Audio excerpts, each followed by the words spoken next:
update sa ginagawang kulungan ng kambing, guys. Ayan, nabubungan na siya. Nga lang, wala pang alambre. Ginamit niya muna yung tela na black pang tali. Ginagawa niya muna ng pansamantala na higaan yung mga kambing mamaya. Kasi uso ngayon yung nakawan ng kambing, guys.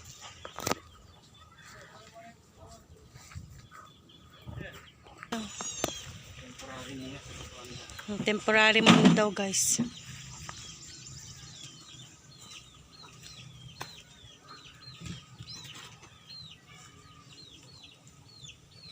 Lahat na sila dito?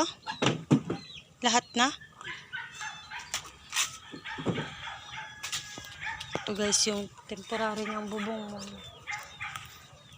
Maluwang din. Lalagyan niya kasi yan ng dingding tsaka datal. Yan lang, guys, yung kulungan ng kambing pansamantala.